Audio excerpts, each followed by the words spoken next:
पाकिस्तान ने इंडिया के 36 border areas की लोकेशन और मिलिट्री बेस पर अटैक करने की कोशिश की, लेकिन इंडिया के शानदार एयर डिफेंस सिस्टम ने इन सभी ड्रोन और मिसाइल्स को ऑलमोस्ट जमीन पर पहुंचने से पहले ही डिस्ट्रॉय कर दिया। इंडिया के एयर डिफेंस सिस्टम में मल्टीपल लेयर की सिक्योरिटी लगी हुई है। हम वन बाय वन बात करते हैं। सबसे पावरफुल इंडिया का एयर डिफेंस सिस्टम S-400 है, जो रसिया से हमने खरीदा है। इसमें लगे मिसाइल 400 किलोमीटर की दूरी तक के किसी भी मिसाइल, ड्रोन, फाइटर जेट को हवा में ही डिस्ट्रॉय करने में सक्षम है। और सबसे अच्छी बात यह मोबाइल एयर डिफेंस सिस्टम है, जिसको जरूरत के हिसाब से अलग अलग लोकेशन पर ट्रक की हेल्प से ले जाया जा सकता है। अब इस सिस्टम में मल्टीपल डिवाइसेस होती है। सबसे पहले काम होता है टारगेट को डिटेक्ट करना, जिसके लिए ट्रक पर माउंटेड यह रडार 600 किलोमीटर की रेडियस तक किसी भी ऑब्जेक्ट को डिटेक्ट कर सकता है। अब इसकी टेक्नोलॉजी इतनी एडवांस है कि यह इस रेंज में high speed jet, high altitude missile और गाइडेड क्रूज मिसाइल जो लो एल्टीट्यूड पर फ्लाई करती है, उनको भी यह 600 किलोमीटर की दूरी तक पकड़ लेता है।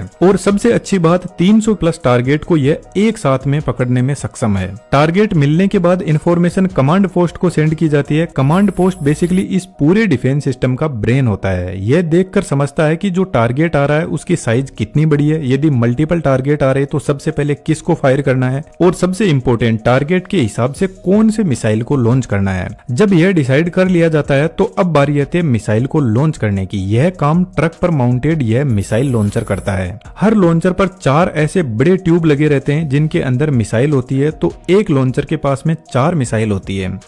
लेकिन पीछे लगे कमांड यूनिट और रडार मल्टीपल ऐसी मिसाइल लॉन्चर को एक साथ में कंट्रोल कर सकते हैं। तो एक जो स्क्वाड्रन होता है उसमें टोटल 8 से 12 लॉन्चर यूनिट होते हैं। तो यदि 8 लॉन्चर यूनिट है तो 32 मिसाइल एक स्क्वाड्रन में होंगे। और इंडिया के पास में टोटल 5 स्क्वाड्रन है, जिसमें 160 missile any time stand by mode पर खड़े हैं, जिसका मतलब है इनको सिर्फ कमांड यूनिट के ऑर्डर का इंतजार रहता है। यह जो लॉन्चर यूनिट होता है यह कोल्ड लॉन्च टेक्नोलॉजी यूज करती है, जिसमें ट्यूब के नीचे एक गैस जनरेटर होता है और इस गैस जनरेटर में एक सॉलिड प्रोपेलेंट फ्यूल को भरा जाता है। तो जब मिसाइल लॉन्च होती है तो इस प्रोपेलेंट के अंदर एक हल्की चिंगारी से आग लगाई जाती है और यह प्रोपेलेंट इस टाइप का होता है कि यह कम टेम्परेचर पर जलने लगता है और हाई गैस आउटपुट देता है, जिससे कैनिस्टर के नीचे की साइड में हाई प्रेशर जनरेट होता है। लगभग 50 से 100 बार का प्रेशर जनरेट कर देता है। यह प्रेशर पिस्टन पेड पर जाता है और पिस्टन पेड ऊपर उठने लगता है मिसाइल को लेकर। सबसे पहले प्रेशर से ऊपर का जो केप है वह ब्रेक होता है और मिसाइल बाहर निकलती है। यह प्रेशर इतना ज्यादा होता है कि यह मिसाइल को 20 से 30 मीटर तक ऊपर फेंक देता है। उसके बाद में मिसाइल के अंदर सॉलिड प्रोपेलेंट फ्यूल होता है, वह बर्न होना स्टार्ट होता है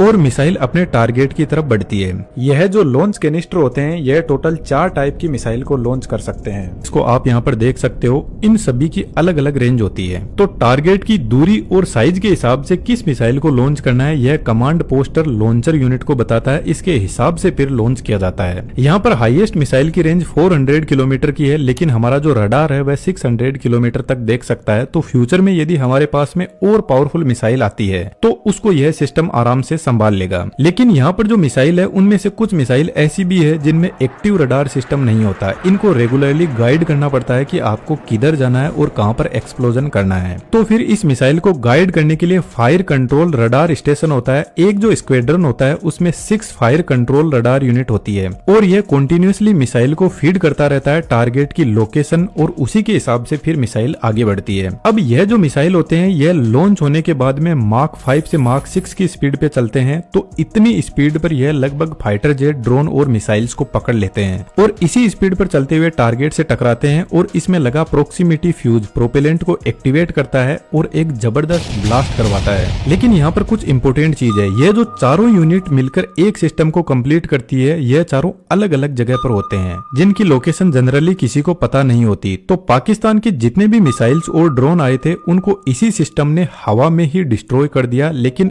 एक बात सोचने की है, यदि मान लो कोई छोटा ड्रोन आ रहा है और उसको यदि हम मिसाइल से उड़ा रहे हैं तो यह कोई समझदारी वाली बात नहीं है, क्योंकि 5 रुपए की चीज पर 100 रुपए खर्च करना थोड़ा अनफेयर लगता है। तो फिर हमारी गवर्नमेंट ने और भी एयर डिफेंस सिस्टम की लेयर्स को इसमें ऐड किया, जिसमें सबसे पहले ऊपर नाम आता है आकाश एयर डिफेंस सिस्टम, और सबसे अच्छी बात यह है कि यह अपना सेल्फ मेड इंडिया का है, जिसको डीआरडीओ ने बनाया है, और यह सिस्टम 2007 से ही एक्टिव है। यह सिस्टम टोटल 3 मिसाइल्स यूज करता है और तीनों की आप रेंज देख सकते हो, जिसमें मैक्सिमम रेंज 70 किलोमीटर है। इस सिस्टम की स्पीड S-400 वाली मिसाइल से लगभग हाफ है, मार्क 2.5 तक। अब जो मिसाइल की वर्किंग होती है वह लगभग सभी की सेम ही होती है। मिसाइल के आगे के पोर्शन में इनका नेविगेशन सिस्टम और कंप्यूटर सिस्टम होता है, सेंटर में वॉरहेड होता है जो फाइनली टकराने के बाद में एक्सप्लोजन करता है, और लास्ट में सॉलिड प्रोपेलेंट मोटर होता है जो मिसाइल को आगे बढ़ाते हैं। अब ऐसे जो मिसाइल होते हैं जिनमें ऑन बोर्ड सीकर सिस्टम नहीं होता है, यह बेसिकली खुद से टारगेट को ट्रैक नहीं करते हैं। ग्राउंड से रडार इनको इन्फॉर्मेशन देता है कि आपको कहां और किधर जाना है। और इस चीज का इन मिसाइल्स को फायदा भी मिलता है कि यदि कोई जेमर सिस्टम लगा हुआ है तो वह इसके सिग्नल को ब्लॉक ही नहीं कर पाएगा, जिससे मिसाइल कंफ्यूज नहीं होगा और अच्छे से टारगेट को उड़ा पाएगा। अब यह जो सिस्टम होता है इसके पास में अपने रडार और कंट्रोल यूनिट होती है जो 25 किलोमीटर के एल्टीट्यूड तक टारगेट को हैंडल करता है।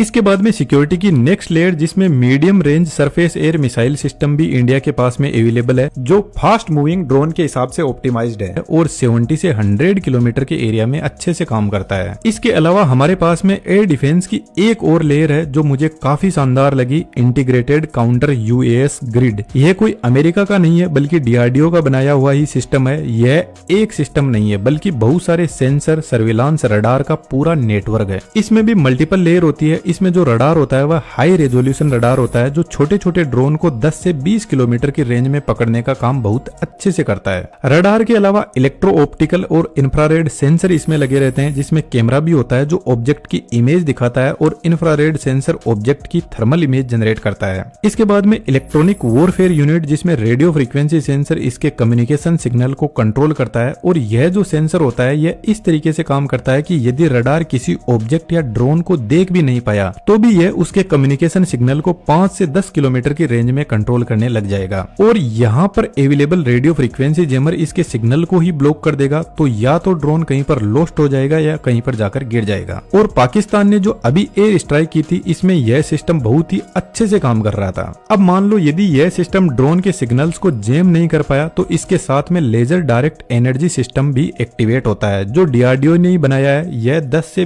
20 किलोवाट की पावर को काम में लेता है और ड्रोन के ऊपर हाई पावर लेजर छोड़ता है, जिससे वह हवा में ही जल जाता है। लेकिन इसकी रेंज सिर्फ 1 से 2 किलोमीटर है। यदि ड्रोन इससे ज्यादा दूरी पर है तो एंटी ड्रोन गन्स काम में लिए जाते हैं, जो बेसिकली एक नेट को हवा में फेंकती है जो ड्रोन को पकड़ के नीचे ले आती है। अब यदि टारगेट इस सिस्टम की रेंज से ही बाहर है तो इसके पास में अपने शॉर्ट रेंज मिसाइल भी होते हैं जो एकदम क्विकली ऑपरेट करते हैं। अब इस सिस्टम को भी कंट्रोल करने के लिए कमांड एंड कंट्रोल यूनिट होती है जो बेसिकली डिसाइड करता है कौन से सिस्टम को ऑपरेट करवाना है। इसके अलावा भी कुछ एयर डिफेंस सिस्टम अपने इंडिया में अवेलेबल है, लेकिन सबसे अच्छी बात यह है कि यह जितने भी सिस्टम अभी मैंने आपको एक्सप्लेन किए हैं ये सभी एक इंटीग्रेटेड एयर डिफेंस सिस्टम से जुड़े रहते हैं, जिससे यह आपस में एक दूसरे को इन्फॉर्मेशन शेयर करते हैं ताकि डिसाइड किया जा सके कि दुश्मन के किस ऑब्जेक्ट को कैसा ट्रीटमेंट देना है। आई होप दैट कि आपको सब कुछ क्लियर हुआ होगा। और भी ऐसी शानदार इन्फॉर्मेशन के लिए आप हमारे साथ में जुड़ सकते हो। जय हिंद, जय भारत।